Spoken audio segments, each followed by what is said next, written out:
We're left trying to piece together what happened. Why did people leave? What caused the civilization to collapse? What made them disappear? Was it invasion? Was it war?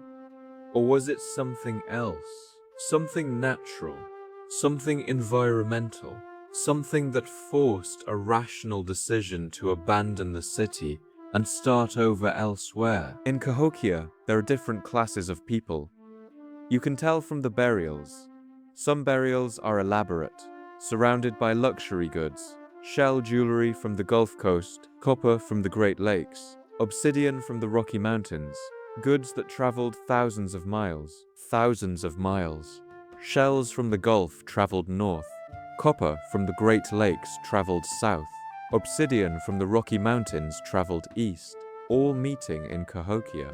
This means Cahokia was part of a massive trade network, a commercial system stretching across the entire North American continent. This requires merchants, negotiators, people who understand value, trade, exchange, people who can travel long distances and survive, diplomatic connections with distant communities, trust built over generations. There are elite areas in Cahokia: palaces, larger structures, more elaborate construction, more decorative elements, a ruling class, people who had authority, people who could command labor, people who could organize the building of mounds. But how did they maintain control? How did an elite keep 20,000 people working on monumental projects? How did they organize agriculture to feed the population? How did they keep the peace? The answer probably involves religion. Cahokia shows evidence of religious practices, ritual spaces, ceremonial areas, religious structures. If leaders could claim divine authority, if they could claim to speak for the gods, they could command loyalty, they could command labor, they could command respect. This is sophisticated social structure. This is complex civilization. The kind of civilization that can last centuries. And it did. Cahokia lasted approximately 400 years, from about 800 to 1200. 400 years of stable civilization. 4 centuries of growth, prosperity, organization, achievement, and then it ended abruptly, and nobody knows exactly why. Cahokia depended entirely on agriculture. The Mississippi River Valley provided rich soil, but also unpredictability, floods, droughts. The river is generous, but dangerous. In the early period, from approximately 800 to 1100, the climate was stable, good harvests, food for a growing population. The medieval warm period provided favorable conditions, warm temperatures, reliable rainfall, long growing seasons. Resources allowed people to specialize. Some farmed, some built mounds, some made pottery, some traded, some became leaders. The city grew, prosperity increased, but around 1100, the climate changed. Archaeologists identify this as the beginning of what became the Little Ice Age, a period of cooler temperatures lasting centuries. Droughts became more frequent, growing seasons became shorter, harvests became less reliable. The bounty that allowed Cahokia to flourish suddenly became uncertain. A civilization depending on food surplus becomes vulnerable when the surplus disappears. When you can't feed your population, things fall apart. You face difficult decisions. Do you reduce population? Do people leave to find better land? Do you intensify agriculture beyond sustainable limits? Do you fight neighbors for resources? Do you hold on and hope things improve? Archaeological evidence shows that Cahokia's population declined starting around 1100. By 1200, far fewer people lived in the city. The mounds stopped being built. New construction ceased. The grand projects requiring enormous labor ceased. The city contracted. Population moved away. Some probably went south, where climate was more stable. Some probably went to other river valleys. Some probably scattered to join other communities. By 1300, Cahokia was largely abandoned. Not in a day, not in a year, but gradually over generations, the city emptied. The people made rational decisions. They looked at the climate, they looked at the harvests, they looked at the future, and they decided to leave, to find places where they could survive, where the environment was more stable, where they could rebuild. This is not mystery. This is not catastrophe. This is human. When the environment becomes hostile, people move. This is what humans do. This is what humans have always done. The legacy of Cahokia stayed behind. The mounds, the pottery, the shell jewelry, the evidence of a civilization that was there, waiting to be understood, waiting to be appreciated. For 300 years after Cahokia was abandoned, the city was empty, the mounds remained, but the people were gone. The knowledge was dispersed, the civilization was over, forests grew back. Vegetation covered the structures, nature reclaimed what humans had built. Then, in 1600, European explorers arrived. They saw the mounds. They asked the Native American peoples, who built these? Who made these earthworks? The answer was complex. Some oral traditions described ancestors. Some said the knowledge was ancient. Some said the knowledge was lost. After 300 years, the direct knowledge of how and why Cahokia was built had become fragmented. Difficult to explain, difficult for outsiders to understand. The European explorers made a decision that would shape American education for 200 years. These earthworks are too advanced to be built by Native Americans, so they must have been built by someone else. Maybe an ancient race, maybe lost Europeans, maybe a civilization that vanished, maybe the lost tribes of Israel, maybe Atlanteans. Anyone except the people who lived here. This theory, called the Mound Builder hypothesis, became the dominant narrative. From the 1600s through the 1800s, Americans were taught that Native Americans didn't build the mounds. Someone else did, someone more advanced, someone more civilized, and American history books repeated this narrative. In the 1700s and 1800s, school children learned that Native Americans were too primitive to build such structures. The mounds were evidence of an ancient lost civilization, a mystery, a proof that the land had been empty before Europeans arrived. Empty of civilization, empty of achievement, empty of anything worth respecting. The archaeological evidence was ignored or reinterpreted to fit this narrative. Why? Because accepting that Native Americans had built sophisticated civilizations, organized cities, and complex societies threatened the story America wanted to tell about itself. If Native Americans were primitive, incapable of civilization, then taking their land was justified. They weren't using it properly. They were incapable of using it properly. They were obstacles to progress. The Mound Builder hypothesis wasn't scientific, it was political. It was propaganda. It was a narrative designed to justify conquest and oppression. And it worked. For 200 years it worked. But in the 1800s, something began to change. Anthropologist John Wesley Powell questioned the accepted narrative. He studied artifacts, he interviewed Native Americans, he examined evidence, and he concluded something that challenged 200 years of teaching. Cahokia was built by Native Americans, by the Mississippian culture. The mounds were not a mystery created by a vanished race. They were monuments built by the people who lived there, the ancestors of the people standing in front of him. The Mound Builder hypothesis was wrong, but it had already shaped 200 years of American history. 200 years of false narrative, 200 years of denying Native American achievements. In 1890, anthropologist John Wesley Powell led an archaeological survey of the mounds. This was not casual observation. This was systematic research. He collected pottery, he studied construction techniques, he examined materials, he interviewed indigenous peoples about their oral traditions. He worked with local communities. He listened to their stories. He gathered evidence. What Powell discovered was revolutionary. The pottery found in Cahokia was consistent with pottery found in other Mississippian sites. Construction techniques were consistent. Artifacts were consistent. Everything pointed to one conclusion. Cahokia was built by Native Americans, by the Mississippian culture, not by a lost race, not by an ancient civilization that vanished, but by the people who lived here. But this information was slow to spread. The mound builder hypothesis was comfortable.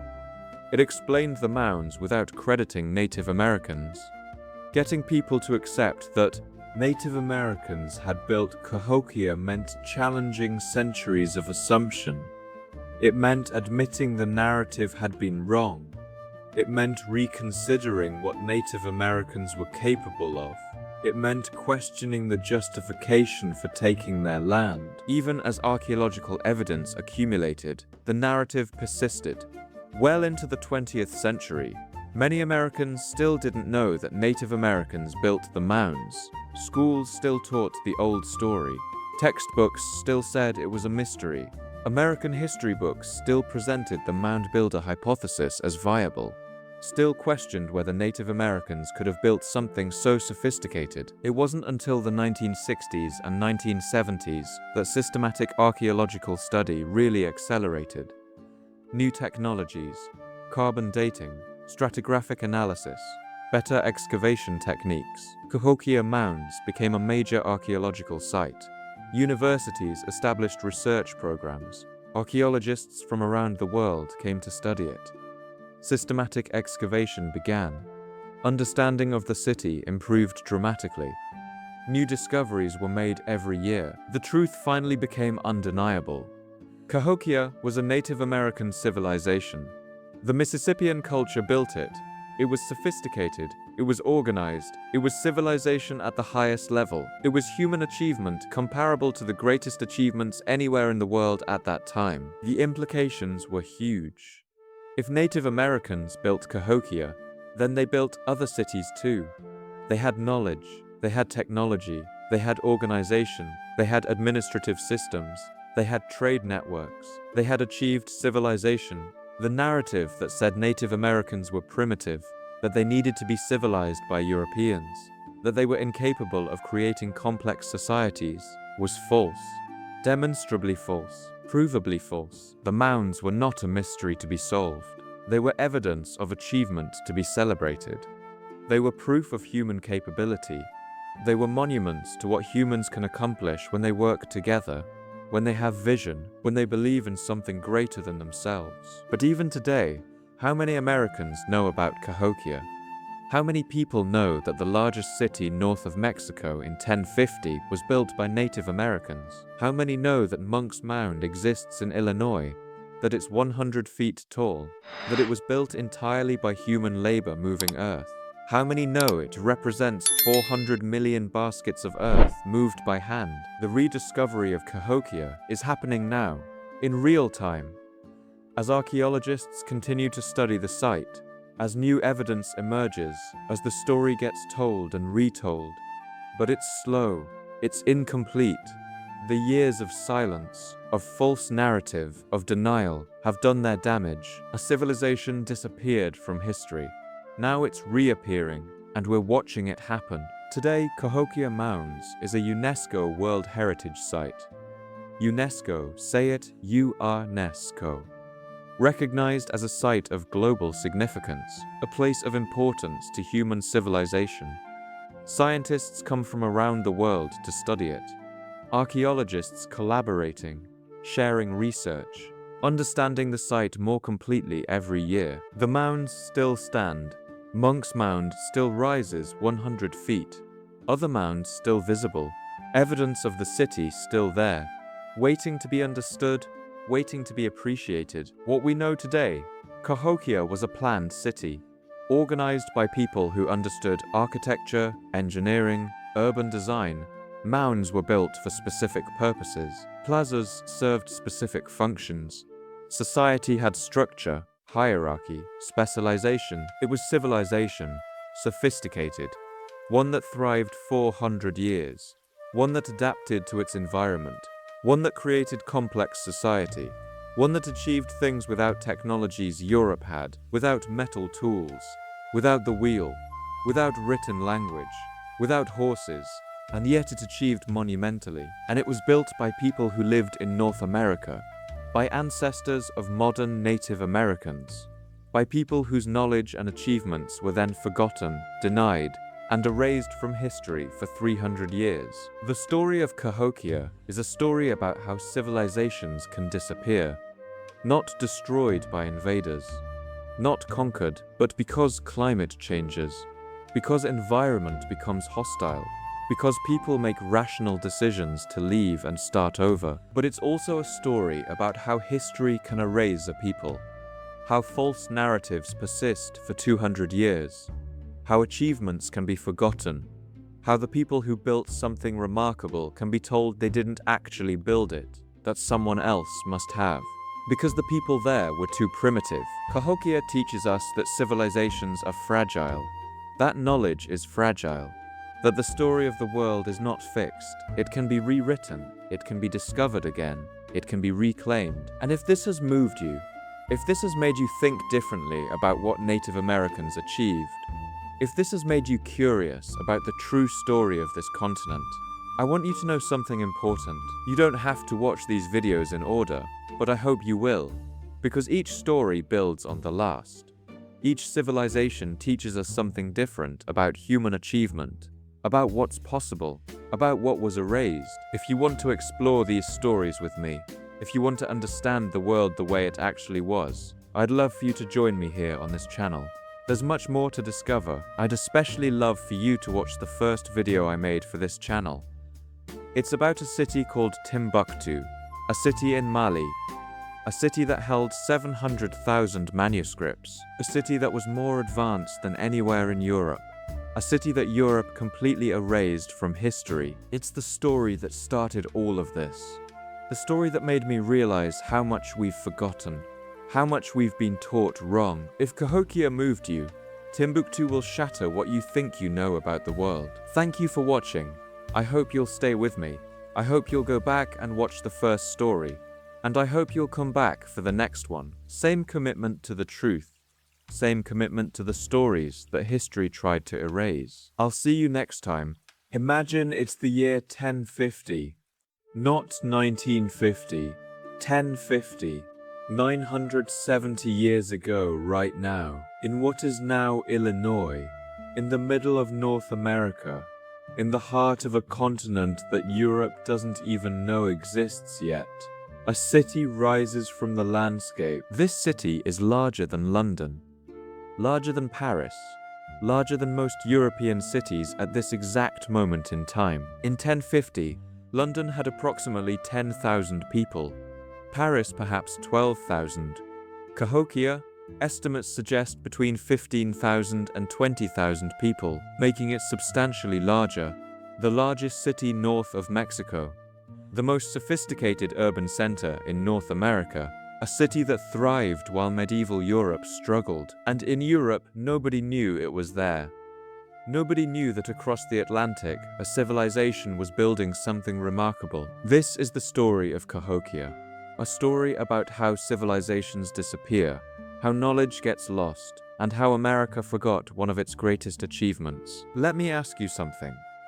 What do you know about advanced civilizations in America before Columbus? What do you know about sophisticated urban centers in North America? You might have heard of the Aztecs in Mexico, maybe the Mayans, maybe the Incas in South America. These are the civilizations we learn about. These are the ones in textbooks. These are the ones historians talk about. But Cahokia, almost nobody knows about Cahokia. And that's the problem. That's the real problem. Because if you're American, Cahokia is your history. It's part of the story of this continent. It's the story of sophisticated civilization that developed right here in North America. Independent from Europe, independent from Asia, independent from Africa. A civilization that built something remarkable, something that required engineering, organization, planning, and vision on a massive scale. And the fact that you don't know about it, the fact that it's barely mentioned in schools, the fact that it's been almost completely erased from American consciousness, is a perfect example of how history gets written by the winners, for the winners, for the people who control the narrative. Cahokia wasn't conquered by foreign invasion. Cahokia disappeared for reasons we're still trying to understand. And the silence around why it disappeared is just as important as the city itself, because that silence is about choice, about what we choose to remember and what we choose to forget. Let's start with a comparison. Let's understand exactly what Cahokia was. In 1050, Cahokia had approximately 15,000 people. Some estimates suggest as high as 20,000. That's a significant population. That's a real city with real urban infrastructure. Compare that to Europe. London had approximately 10,000, Paris perhaps 12,000. These were major European cities. These were centers of European civilization, and Cahokia was larger than all of them. But it wasn't just population. It was what the population built. There are more than 180 mounds in the Cahokia area. Mounds, artificial earthworks, mountains of earth built entirely by hand, organized in precise patterns. Monk's Mound, say it, Monk's Mound, rises 100 feet tall. That's as tall as a 10-story building, built entirely from earth moved by human labor. No machinery, no wheeled carts, no metal tools. To build a mound that size required moving approximately 400 million baskets of earth. 400 million, moved by hand, one basket at a time, by people who believed in a vision so powerful they dedicated their entire lives to it. For perspective, the Great Pyramids were built 3,000 years before Cahokia. By the time Cahokia was built, the pyramids were already ancient. Yet Cahokia's engineering was equally impressive, different, but equally sophisticated. The mounds weren't just monuments. Some were platforms for buildings, some were tombs, some aligned with the sun on the equinox. The city was built with astronomical knowledge. The builders understood the heavens. They used this knowledge in construction. The engineering required to build these mounds, to organize them in astronomical alignments, to create streets that align with celestial observations, to build a city where water flows in organized channels, to sustain 20,000 people without written language, without metal tools, without the technologies Europe had. That's not primitive. That's sophisticated. That's civilization. That's human achievement at the highest level. But something happened. Something changed, and Cahokia disappeared. Close your eyes. Imagine 1050. The Mississippi River, say it, Mississippian, flows nearby with incredible power and presence. The Mississippian culture, say it, Mississippian. This is the archaeological term for the civilization that built Cahokia. This was their world. This was their domain. The landscape is river valley. Flat, open, perfect for agriculture. The soil is rich and fertile. Water is available in abundance. Everything needed to sustain a large, thriving population is right here. The Mississippi provides transportation beyond imagination. A highway through the continent, a way to move goods, to trade, to connect with distant communities far and wide. You're walking toward Cahokia. What do you see? Mounds, everywhere, rising from the landscape like mountains. 180 mounds arranged in careful patterns, not random, organized, designed. Someone thought about this. Someone had a vision. Someone created a master plan for an entire city. The largest mound dominates. Monk's Mound. Imagine standing at the base looking up. Steep sides, terraced in places, rising 100 feet into the sky. It's artificial, human creation. It took 400 million baskets of earth to build.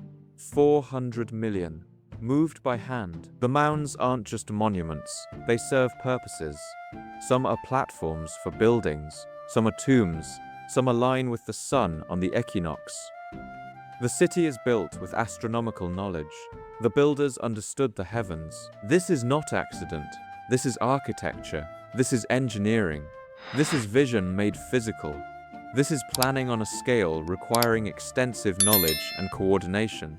The vision continues through the entire city, which means this civilization understood organizing space, organizing people, organizing knowledge. Walking through the streets of Cahokia. The streets are organized. There's a grid, a central plaza, Plazas, say it, plazas.